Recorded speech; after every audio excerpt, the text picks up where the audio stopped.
Welcome to the Rhythm and Remedy podcast. The time has come to share your thoughts, relive your moments, open up your hearts with one and only Rhythm and Remedy. Hey, what's up, everybody? Welcome back to another episode of Rhythm and Remedy, where music meets medicine. Today, joining me on the program is someone who I'm very pleased to say that I've had a, sort of like a father-son relationship with him. He has really helped transform my voice, and it all began in the year 2009, when I started going to learn from him, and the things that I've learned about the music business, about singing technique, I think that's really helped me shape my career, and he's helped me get used to, different audiences and, really expand my repertoire. And I'm very, very lucky to have in studio with me today, the one of a kind, Mr. Jan Cooper. Jan, thanks so much for joining me. Thank you for having me. As I mentioned, this is my first podcast, so I hope I can live up to the expectations of a podcast. Well, two familiar faces, and I mean that's I think what really helps the conversation move forward. What I really wanted to get into, because you've obviously been such an integral part of my career, and we've obviously been in touch for so many years. What would you say your role was in terms of the way you saw me develop as an artist from where you met me and where I was at then to where I am now? I sense that you were taking this quite serious, that you weren't a hobbyist. I sensed it even from your whole family. It was so interesting of how the family got involved with you, which is not totally happening with most of the artists. That it's nice that you've got a family that believe in you, because a lot of families don't take it serious. They don't think it's a career at all. No. And so I sense that you were, well, first of all, you've turned out to be a dynamic singer and a fabulous writer. And so what else could I expect from you? Well, I mean, that's so kind of you to say. I remember when I first started going to you, and you were telling me about certain singing techniques and how, we can use different stomach breathing exercises and all of that. And it was so new to me. Like, I remember doing these exercises and feeling like, things just sound a bit different. Like, I don't feel as tired. I don't feel as my energy has been wasted. There was something that, you've mentioned to me, that a lot of voice teachers will, sing or teach you how to sing from your diaphragm as opposed to your technique. So what are the differences, and why does this technique work? I think the technique works because I believed in how a baby breathes. Mm-hmm. And that's why it was called the rebirth technique. And in order to start the mechanism going of a baby, because as we get older, our breathing becomes more shallower and shallower because we become more tense and we use our throats in an incorrect way. So that basically how this technique works as compared to other teachers, are you ready for this one? Yeah. It makes common sense. And it's true, because my voice teacher never made common sense to me and never focused on breathing exercises. It was mostly la, la, la, la, la, and do, re, mi, and all this other. But she never explained how to work the mechanism. And that was a problem. So you were saying that, and I found this with different voice teachers as well. Like, everyone has a different technique, but you were saying that they were more focusing on the vocal warm-ups and all of those things. Very much so. How did you then get into the other side of it? Well, basically, by accident, I found a recording of Nancy Z at a holistics bookstore. Okay. And it started to make sense. But what even more made more sense, I went to New York and I studied at the famous school Juilliard's, but I studied with speech pathologists and laryngologists to understand how the anatomy works. Interesting. Where most teachers don't do that. And I even found out what the third voice is, which most teachers don't even know about, which is what you use in your high range to not go into falsetto. It's the same voice that Freddie Mercury used in that high range without thinning their voice out. Yeah. Well, I found that out from a speech pathologist, a woman, at the conference in New York, or I would have never known that. Do you feel like this technique is a lot more common than it used to be? No, not that I know of. I mean, I've tried to find other people that are working the same way I am, and they're still using old traditional ways. Because I can just say from obviously personal experience working with you and learning from you, of course, is when you go through like rigorous touring, and let's say like, you know, at times I've had like 2 or 3 performances a day where you're shooting from event to event to event. What it really helps you with is managing your voice, and with that breathing, it really protects your throat and you know, especially, you know, dropping your jaw for the higher notes, for example, you know, and like how to really use that technique properly, because it's not as simple as just dropping your jaw. But I just find that and have found that it really preserves your voice, and it really makes it easier to sing, to the point where when I started doing that, because I remember when I used to sing, like the veins would start bulging out of my throat, which, you know, it wasn't a long-term solution to, you know, like rigorous touring and all of that. And with these techniques, what I was able to do is make it so that it was a lot more easier to sing. And a lot of people would then look at you and go, is he actually lip syncing, or is he actually singing? And it's, you know, so I can just vouch, you know, for what Jan is saying. Like it's such a flawless technique in terms of that. And I mean, it's really not just about singing, but it really goes back to how you use the technique of it, because that's when it becomes easier to sing. Although, Juggy, the other thing that a lot of people don't realize, what tires most people out when they're touring, is stress. Yeah. So when they're singing to go for high notes, they lift their shoulders up. Oh, I know. Yeah. And it cuts off their air. Well, it cuts off their air. So they end up singing from their throat again. Yeah. So I use the breathing exercise in the morning and at night, and it gets rid of all the stress that I've had during the day. Yeah, no, I think that is a huge part of it. Going from technique, you had said something that really, I think a lot of artists can relate with: family support, or, you know, just social support, and being able to do a career that's considered very unconventional. Very much so.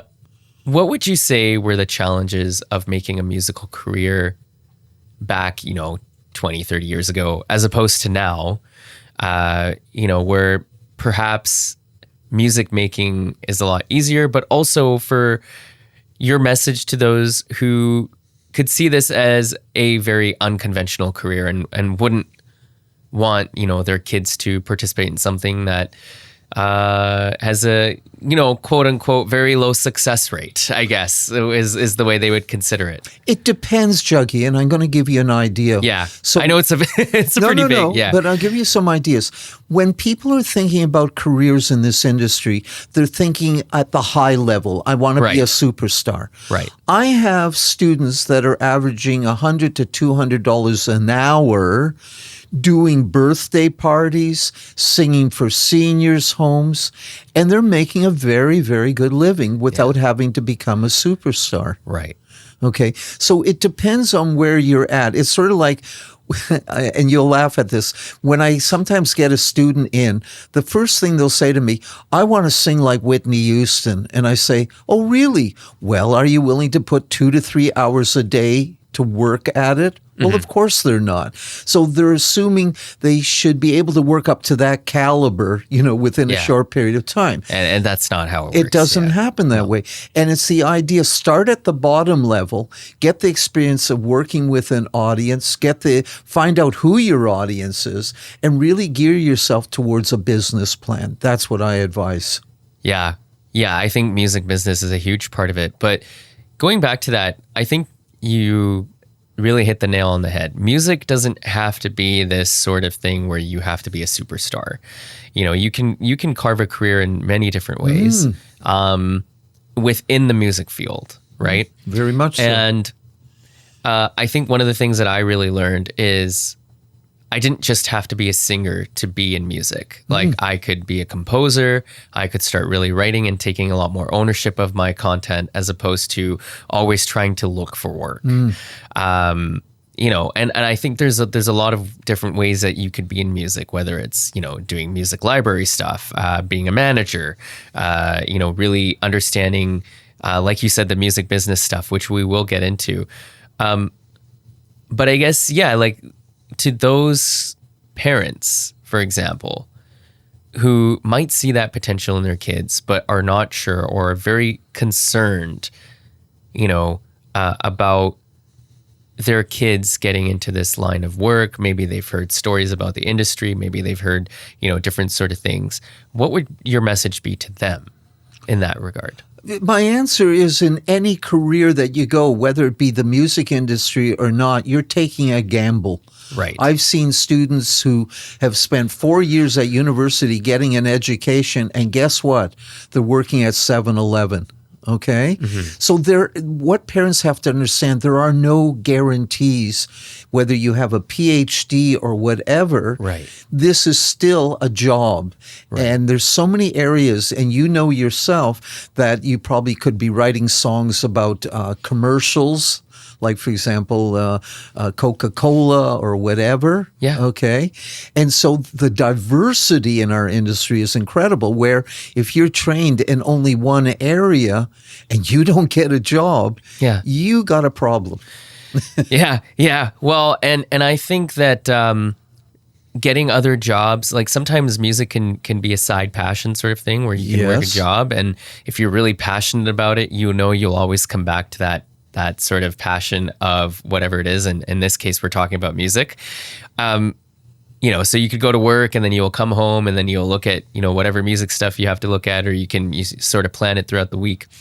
But really what that helps you do is I think music is such a creative process where the creativity is not always going to come to you right away. So I actually encourage people to, get out of their comfort zone, or sometimes it's good to work other jobs, because then you can draw inspiration from a lot of people around you as well, like, in terms of what their habits are, or what they talk about, and you can write a song based on that.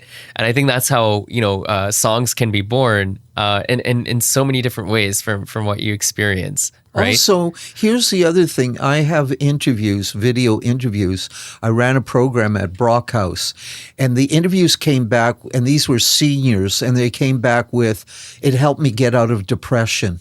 Yeah. It helped me get rid of anxiety. It helped me get rid of inhibitions. And the list went on and on and on. Show me any other industry that would be doing that. It's therapeutic. This is something that is so underrated in music that really needs to be talked about more. And of course, I'm planning to have a music therapist on as well, but music therapy and the healing power of music.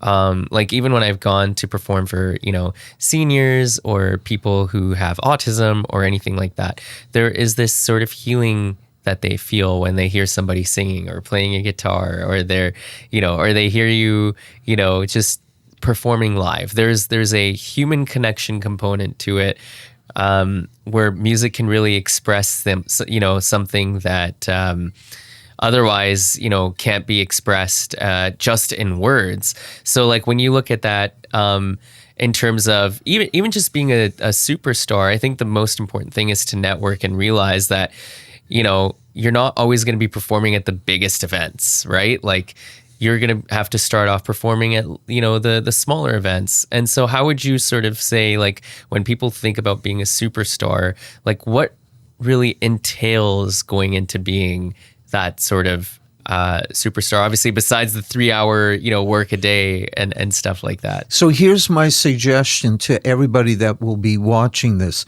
I use 2 words with my artists: diversity and collaboration. Diversity means, let's take an example, Beyonce, R&B singer, but wins a Grammy for country music. Figure that one out. Wow. Diversity with what's her name? Shania Twain put out 3 albums of the same songs. One a country, one a pop, and guess what? A third one in dance music. Collaboration. Well, collaboration, we can take a look at famous Canadian artists. Tesher, who got together with Jason Derulo and did Hollywood Meets Bollywood. Yep. Then we get Shawn Mendes, who did English and Spanish with Camille Cabello. Yeah. And then we get that weird guy, Justin Bieber. And who does he get together with? The guy out of Puerto Rico, and he does Despacito. Yep. So it's collaboration, diversity. And the 2 ways I handle this is this. You can take one song, Juggy, and you can do 20 different genres of that song. Yeah. Now you've got 20 different markets. Collaboration, I'm getting a girl who sings in Japanese, getting together with a person that sings English, and we're aiming towards the Japanese market. Right. And I think that's what a lot of people should realize too, is if you can get into a certain market and that song becomes a hit, chances are that it could probably become a hit in other markets. Is that true? Totally agree with you. But with the artists that I deal with, they can't see that. They just basically say, I've got this big #1 hit. And I tell them, go line up with the other 50 million. Okay. I don't even look at them. I basically say, unless you can show me that it's exceptional, then you're talking to the unbeliever in that way. Well, and I feel like our music market now is so overly saturated that you've got to use every avenue that you can at this point, that you're able to make that song sort of stand out. But also have a chance of getting exposed to different, markets. But with your situation, and I mentioned it to you and your associate, I think you have to put out video, and you may have to use AI. I mean, I know that sounds scary to most people, but you can make your videos controversial because people are visual today, or more visual than audio. Right. And with your songs, it could be incredible. You don't have to be in them. The AI could do it.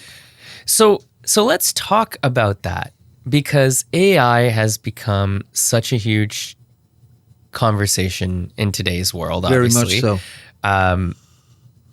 And I think that really, kind of travels into what we were talking about earlier, which was the musical challenges that artists faced in the past as opposed to now. Do you think it's a lot easier for artists now in a very oversaturated market? Or was it easier for artists back then, even though they were probably, competing with a lot of different record companies and all of that to get their music heard? It just, to me, it feels like it's easier to get your music out now. It is, because you don't have to be signed to a record label. Right. People are getting smart enough. Look at Taylor Swift. She bought back all her music. She didn't need the record company. Why is she so great? She's a good businesswoman. That's the secret behind Taylor Swift. And she's of today. Yeah. Well, I think this is what a lot of people may not understand too, is, I mean, even when Taylor Swift came out here, it was like Taylor Swift mania, right? Anywhere you go, Taylor Swift was playing. And the reason for that is she writes very relatable lyrics to a lot of teens, to a lot of the youth. And I think we need more artists to write more relatability lyrics like that. I think that's a home run for a lot of the youth today. Not just the youth, but all ages, because I think that human component and that relatability is what really has started to take a hold in pop. And it's I feel like it's always been a part of pop. But she's sustained because 1, she plays different instruments. Yeah. 2, she can dance. Yeah. 3, she's visually an incredible package. I mean, look at in that one tour, she made $1 billion. My God. Okay. But I watched her and I started to take down notes. Now, that's the other thing people have to do. When you see somebody that's successful, start taking down notes. What's their dance moves like? Because they pay thousands of dollars for a choreographer. What's their sets like? What's their themes like? You can learn from the people that are superstars, and yet most people don't look at it that way. Yeah, absolutely. And I think, kind of getting back to AI, like, I've sort of been so conflicted in my head about this because I've talked about this before where I said, AI, it's a scary time in a sense because, are we giving people too many resources and not allowing ourselves to cognitively reason? But then there's this other side of it that, that you and I have talked about, that, Mr. Aarons, who was on my podcast earlier, talked about how AI is, sort of bringing us together in a sense because, and there's less disparity between the social classes because there's a lot more that we're able to do. Like back in the day, you would spend tens and thousands of dollars on music videos. You'd spend tens and thousands of dollars on production to the point where it can become very unaffordable. So how do you look at AI's role and a lot of people who are scared that, if we just completely generate from AI, like it's not really ours and, it's that sort of human side of it. But there's an argument there, Juggy. When I'm using AI, the ideas still have to come from me. Yeah. And I have to be very specific when I do a music video to get it correct. And Right. I may have to do it several times because AI is not that sophisticated yet. So how do I see AI? He's my assistant. He's my co-partner. Yeah, for sure. It's not like you're using it to be the end all be all, but be a sort of assistant and supplement what you're doing. Very much so. And to get it out there as soon as possible. Yeah. Where some songwriters will spend a year working on one song, I can get an album out in 1 week. Right. And I think that, these trends are starting to pick up. So how important is it for us to really take on that sort of responsibility of maintaining that trend? I think that if you don't move with it, Juggy, and this is coming from your friend, I think you're going to be in trouble as an artist because I think, I played you an R&B song. It wasn't bad, was it? No. And the R&B singer sounded pretty good. Right. And the music was like yours, very funky if I ran it through your speakers. But I also said to you, I would love to have your voice on there because I can remove the voice. Yeah. And you can also add stems on. You can add guitar and drums, real instruments. Yeah, and that's the thing. Like you can supplement AI and you can use it to carve out an idea, and then you can go in and say, okay, what can I make better in this? This is a really cool idea. It's given me something really, really good to work with. What can I add to make it sound, fatter, like thicker in terms of the sound? What can I do in terms of the drums and the guitars to really amp it up, from where it is even now? So, and then obviously the vocals, right? And the lyrics and all of those things. So, you could just use a composition, but yeah, I think there was something that you also said there too, which is, you can use it in a way that's prompt specific. So how specific are you with your prompts? I have to describe it right to a T that the sky is cloudy and there's a mist and I want it in a cinematic format and I want this and I want that.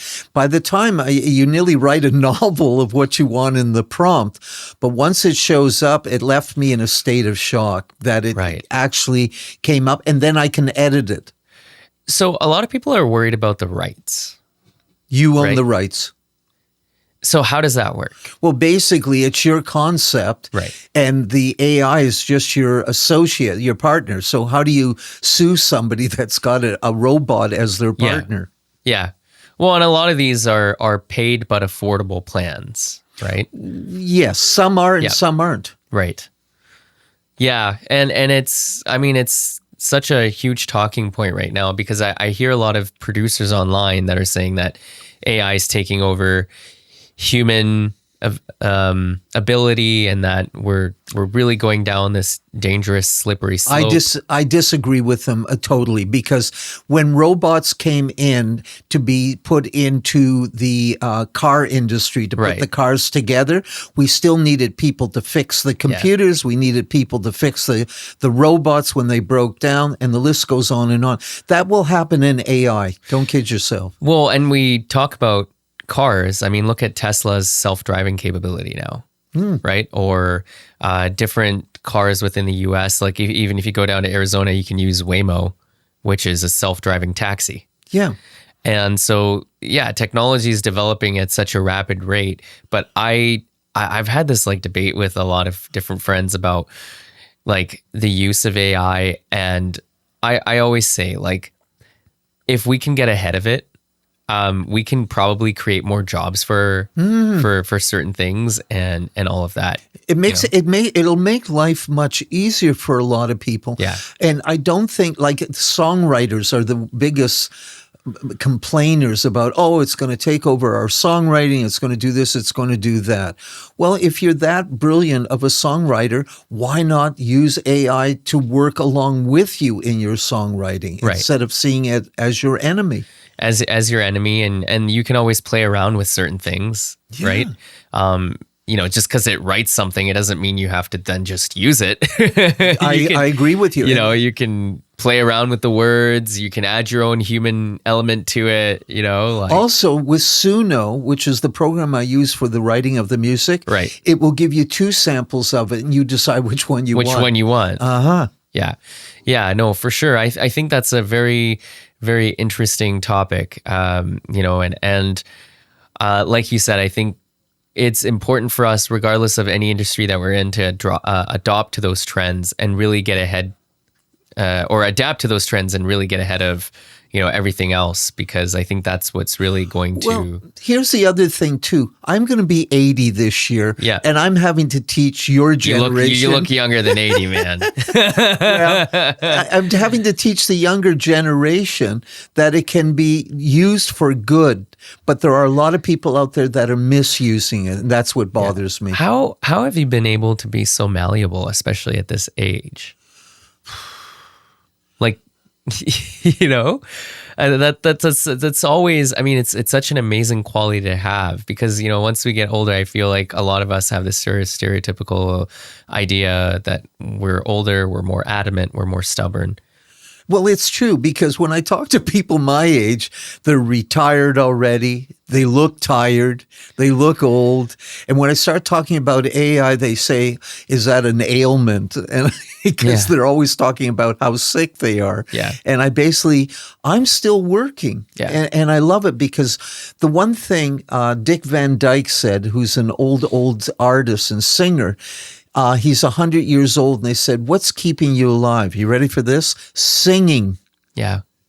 Singing. yeah. Music keeps you alive. It does. And It really does. even with Tony Bennett, look at what he did. He had Alzheimer's, and he sang with Lady Gaga before he died. And he said to people, the only thing that's keeping me alive is music. And and he said, I'll die singing. And I totally agree. That's so beautiful. It is. And speaking of that, let's go back to the beginning of Jan. What did you want to be when you grew up? And was it always music? And why ultimately music?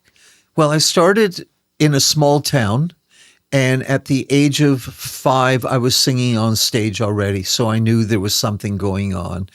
My parents encouraged me. My father sang, and my mother didn't.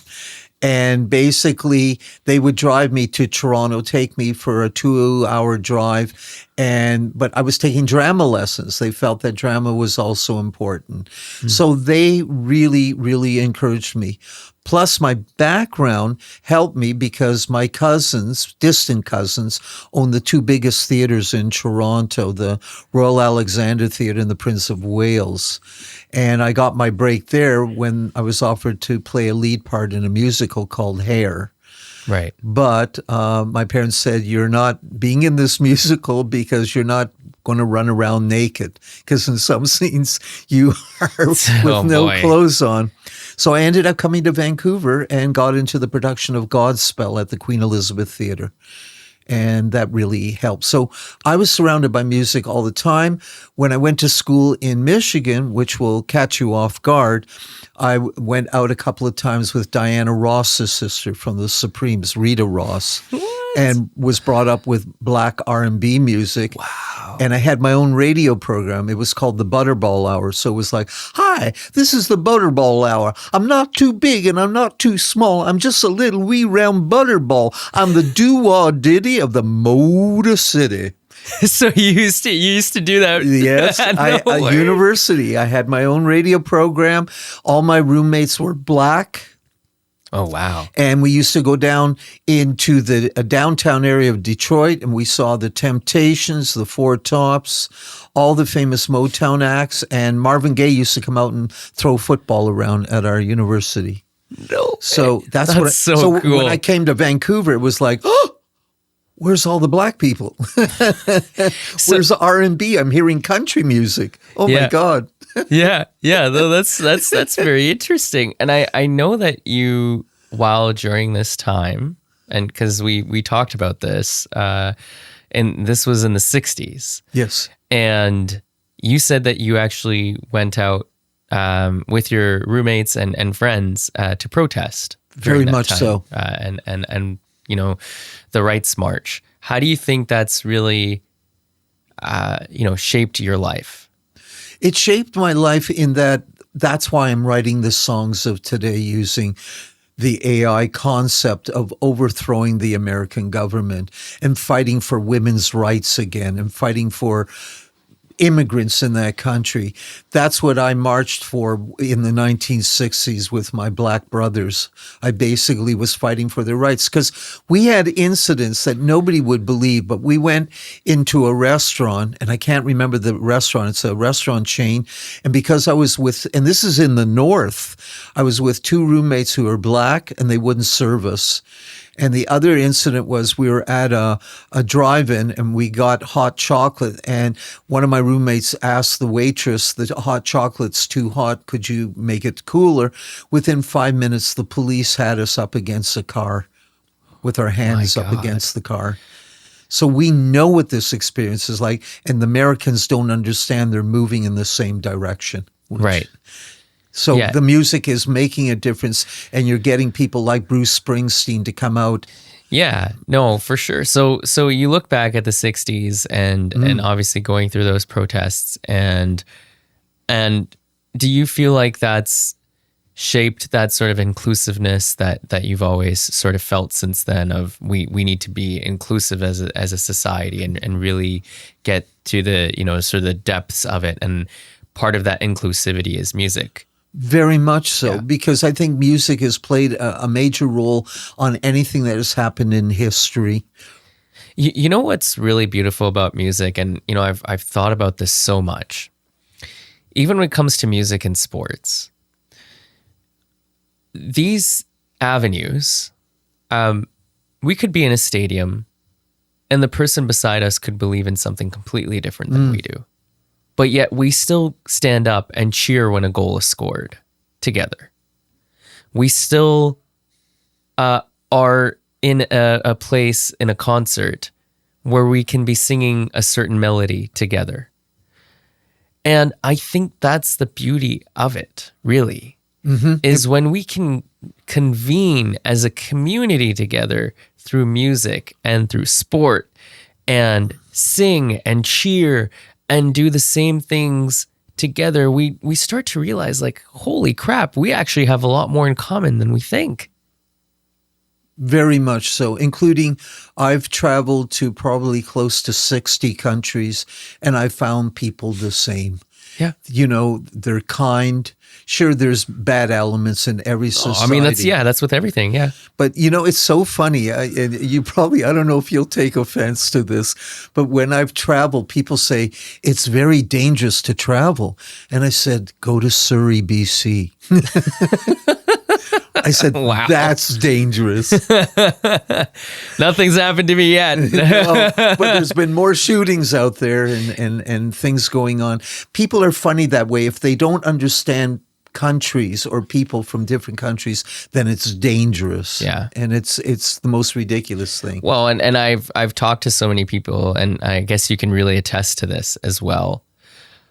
Traveling, what has been like sort of the experience that you will always remember when it came to traveling, whether it's learning about a country or learning about, just in general, like being able to reflect back on that now? What was that experience for you that you're always going to remember? Because a lot of people, when we talk about countries and traveling to different countries, we're so stuck in our bubble until we actually travel the world and really understand it for what it is, as opposed to what people tell us what it is. That's when we actually get to live it for ourselves and see how we interpret it and what our experiences are like. So what was that sort of memorable experiences, whatever you want to share in terms of that you learned? The kindness of people and breaking the barriers of theories of people. I'll give you two examples. One, yes, please. We were in Jordan, which is right beside Israel. Mm-hmm. And we got into Jordan. We stayed in a Bedouin tent, which was an experience. Right. And one of our friends got very, very sick. And at 12 o'clock at night, they sent a truck out. They picked her up. We didn't know what was going to happen to her. They rushed her to a hospital. They found out it was sunstroke. They delivered her back all in one piece, and they didn't charge her at the hospital at all. Wow. Good example of kindness. Wow. One of my funniest experiences was in India, where we went into a temple called the Rat Temple. Right. So my wife was terrified, there's going to be all these rats there. The rats were equivalent to mice. They were so small. Yeah. I come out of there and I said, Gail, you made a big mistake.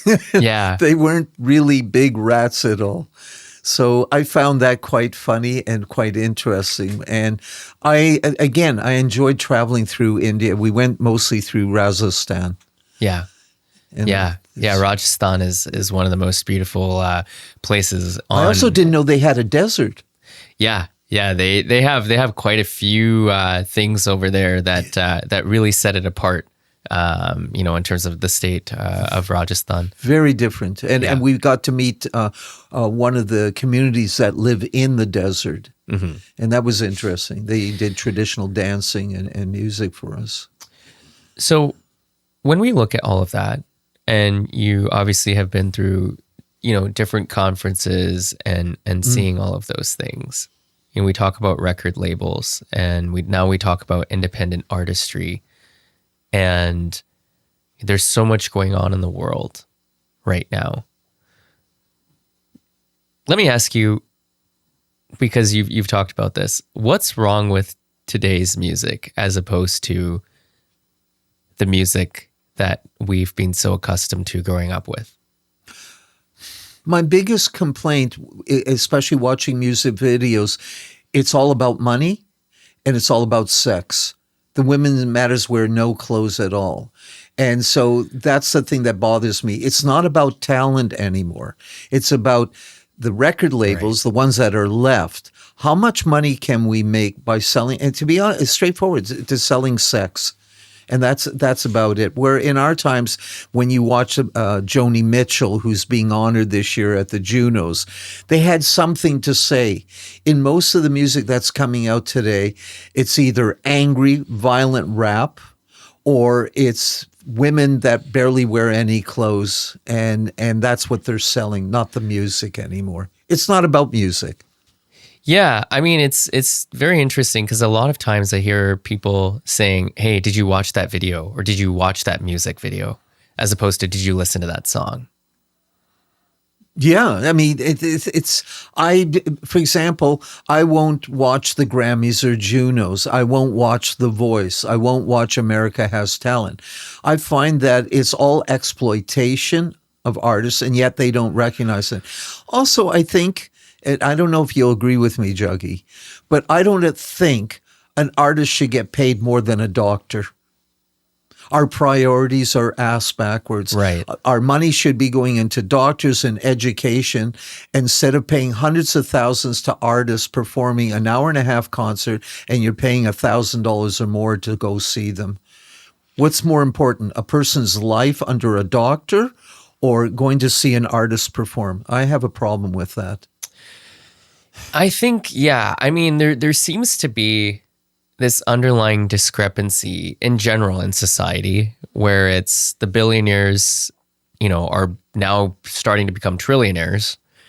And that money could actually be used to be poured into our society for programs that are going to help us get forward, right? Like medical programs, programs, agree. For people with disabilities. It's, when I hear that we don't have enough money for these things, it's like, but yes, we do. It's just, do we tax people more? Do we tax, people who make more money? Not that they wouldn't be left without any money, but that would just provide a lot more equal opportunity. And I guess you can maybe attest to how the 80s were. And that's why I guess they called it the golden age is, compared to now, where it seemed like there was a lot more social equality, in terms of the money aspect of things out here and all of that. So I think that we do have that opportunity for people to, start up programs to not cut back resources, but we can add more things on so that everyone can live up to their potential. And I feel like it's not about one person being wealthy, but how can we make the world wealthy as a whole? And, where we can make the appropriate amount of money that we should make. But unfortunately, I think we also live in a capitalist society. So I agree that I think our priorities are a little, backwards for sure. But I think when it also comes to artistry, and we live in a world of capitalism, and especially for an artist, when you see promoters making a lot of money off of a show, of course you want to be entitled to that slice of pie because you're the one performing and you're the one who's bringing the people to the show itself. So it's a very, unless or until we actually, in my view, stop this discrepancy of trillionaires and billionaires making a lot more and us, sort of in this limbo of trying to survive and worried about affordability. If we actually started throwing a lot more money into the pool of money and really using it all together and really making more programs accessible to not just people with disabilities, but to everybody, so that everybody can afford that luxury in some sort of way, then I think we're doing a lot more good. I totally agree with you. But the problem that we're facing today, Juggy, is this. It starts at the top. Mm-hmm. And it's the same thing in many of the countries. Yeah. What do you do? I just think, just over all over the world, in terms of billionaires and everything like that. It's not to vilify anybody, because I think that the money that, you make is the money that you make. But I feel like there's a lot more that we can do if like you said, it starts at the top. It starts with the all powerful. And, I just think that the world could be a lot of more of a happier place if, even for all of us, just spiritually, whether you make a lot of money or not, to, really start helping other people out and making it so that we can all have a chance to live up to our full potential. Totally agree with you. But the old expression, the poor get poorer and the rich get richer. And that's exactly, the division is so huge, that, think about it. A person that's a trillionaire, Is he ever going to spend that? What do they think? They can take it with them? Well, that's the thing. Like money never goes with you. Like it's only here while you're here, but it doesn't go with you when you pass away. Well, eventually. except there is a secret to that, Juggy. I'll tell you a joke. You ready? Yeah. Okay, so a man dies and he says to his two sons, I am not leaving you a cent. I'm going to get buried with it. So on the day that he died, they stuffed all the money into his casket, okay? So they bury him. That night, one of the sons shows up, starts digging up the grave, if you can believe it, and starts taking the money out of the casket. The other brother says, how can you do this to our father? He says, don't worry, I left him a check. And that's a good example. Yeah. Yeah. Well, and again, and I think money really, to me, while it's so important for survival, it can be the root of all evil. Very at the much same so. time. Very much so. Oh, you need to go and destroy something? Money. Yeah. Right? Oh, you need to go and play with someone's life? Money. Yeah. You need to destroy someone's career? Money. Like, I just think that at the end of the day, our priorities as society really needs to change in terms of, the money that we do make, and how we actually utilize that, as opposed to how society feels like we should utilize it. So the question is, what can Juggy do about it? And my answer is, Juggy can put out music that deals with the issues, Yeah. and that people need to hear from a musician. That's my your goal. role. That's my long-term goal is to really start putting out music, like music of hope, but also music of like, hey, I mean, money isn't everything. You also have to make sure that you can enjoy your life in a way that's obviously responsible, but there's beauty to having, like, for example, like sons or daughters that you can really experience life with, and that you can really love. And I think that is worth way more than just money. Totally agree. Totally preserving relationships. I mean, and I guess you could say a good example. I come home after doing 4 hours, 4 hours of workshops, and the students have given me that energy. Yeah. Because they're happy. It's a celebration of music, and it's a celebration of themselves that they never thought they could sing. Yeah. And so that's what makes me happy. Well, I think singing is such a huge part of relieving the stress from within. So a lot of people, when they say, "Oh, I can't sing in the shower," or when I do, I just sing in the shower, it's like, that's okay. That means that you're relieving a lot of that energy that you have in you, and you feel really good about it. And I think that's when you really feel like the inner wealth increases within you, when you're able to just not have money always on your mind, when it's not just about doing the scandalous thing or anything like that. It's about, like, a lot of, like, even I hear musicians today talk about, oh, I'm only doing this because I want to get more chicks, Yeah. And it's like, that's just not a priority that, to me, I feel, I think at the end of the day, to each their own, but I just think music is so much more, that there's so much more that we can do with it. And if we really, really use that in that sense, I think we can really start changing the way people think, in terms of the way we express our words and the way we sing. I totally agree. I mean, we're both in agreement that music is a major movement for change. And I think it's up to you and I to make those changes. And I've been really thrilled to do this podcast with you, because we both are thinking on the same level. Well, and one thing to just add about the money that, for example, an artist makes, it's not even about the money that you make. It's about how you use it.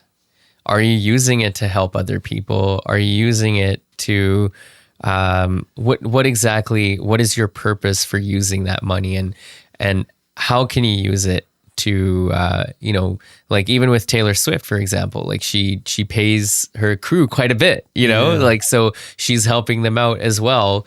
And I think then that's when it helps other people out, because then they'll take that and they'll be like, hey, this is what I can use it for if someone else is in need, and I think that's a really good message to have for a lot of people. I agree with you. I mean, if we could have more Taylor Swifts that reach out and help other people, that would be great. And yeah, and that's what I feel I'm doing. I'm reaching out to people that were told they can't sing, and they can, but they were told at a young age they can't.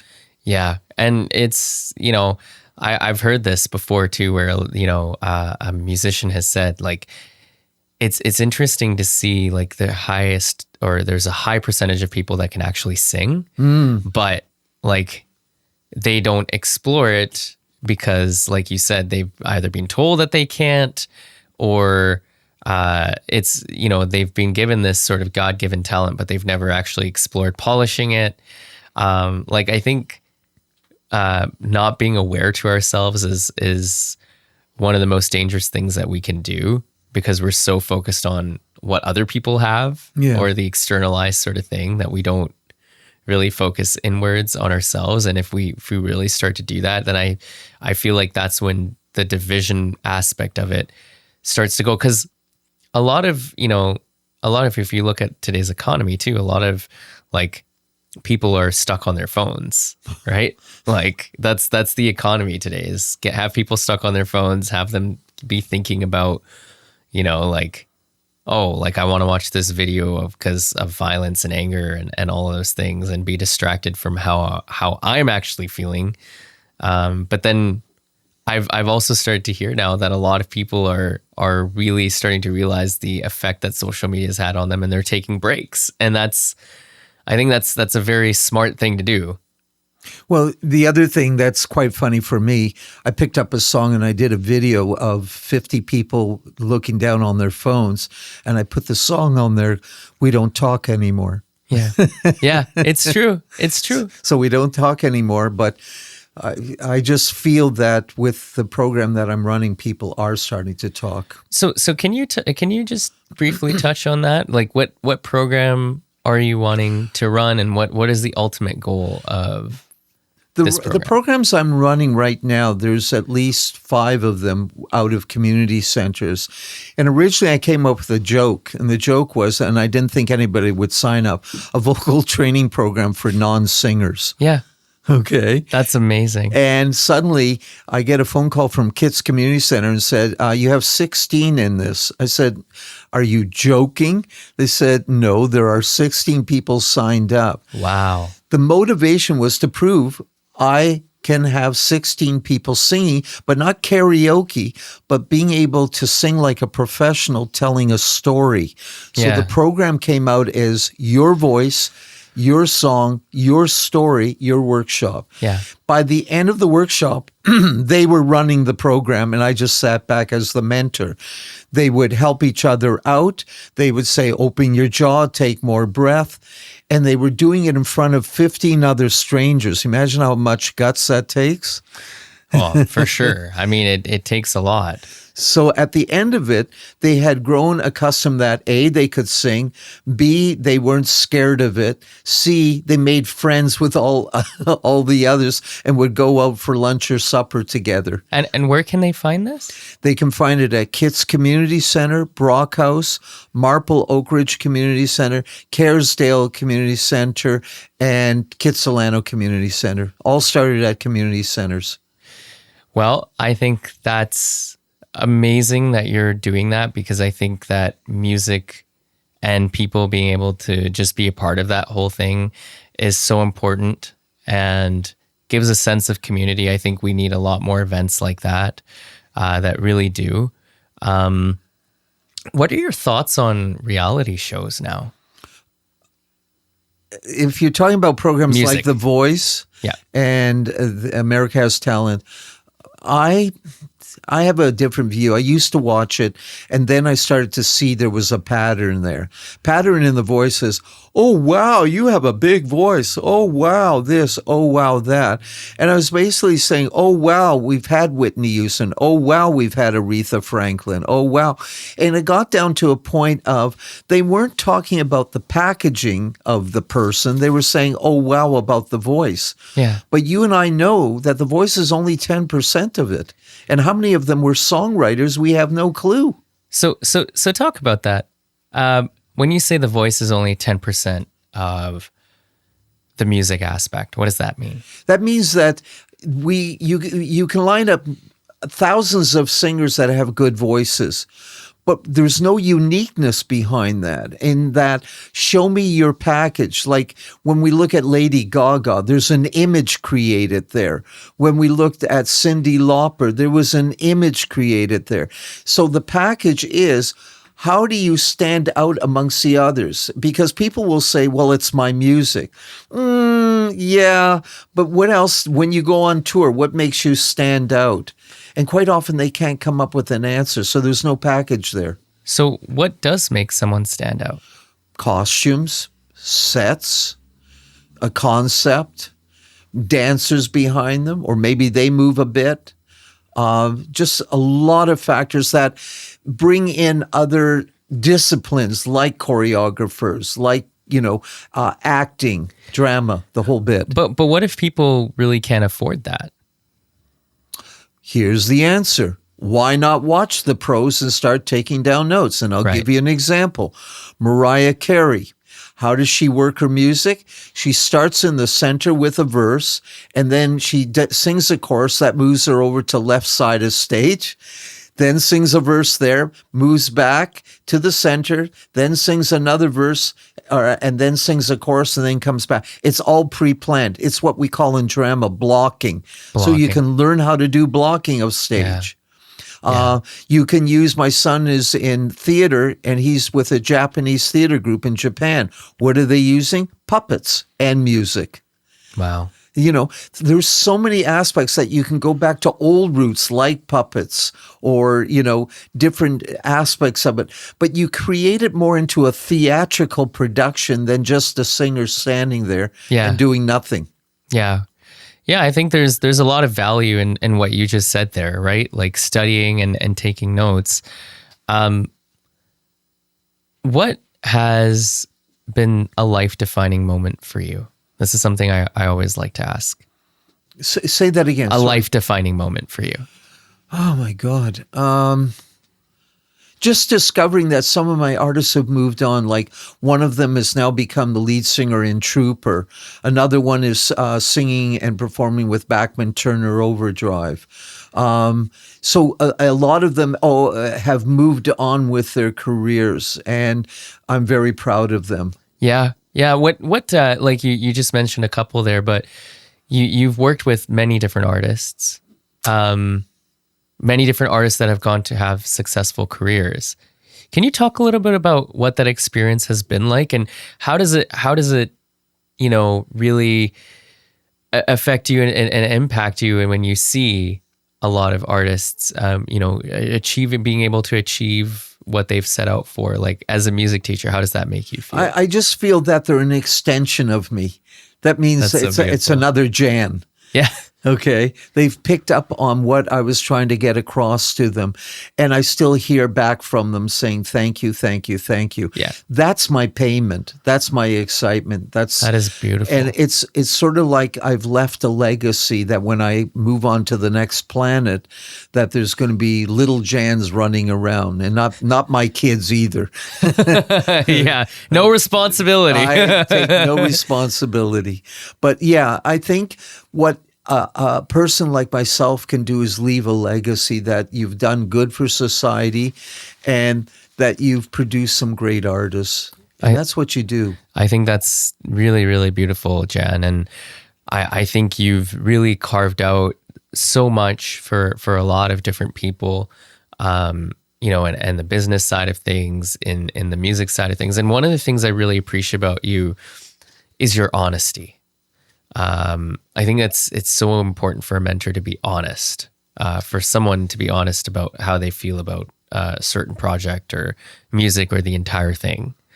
I agree with you, because one of the reasons that my program is successful, people can't use the word sorry, or they can't play the victim and give excuses. When they show up, I say, let's just get to work. Let's everybody help them out and find out what their mistakes are, help them correct it. But there can be no negativity, because there's enough of that crap going on outside. There definitely is, and like I said, I think it's time for us as artists. I think all of us are hurting right now, and I don't think we're as inspired right now to make music because we are hurting, and there's so much going on within our world right now.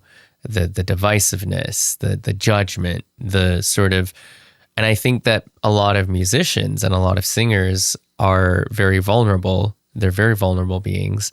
And, the pain that we talk about, that comes from either, things we've experienced or we've seen, or the trauma or anything like that. I think that's what really makes a great musician, comedian, or anything, when you can, express your pain in a way which is either funny or heartfelt or mixture of both.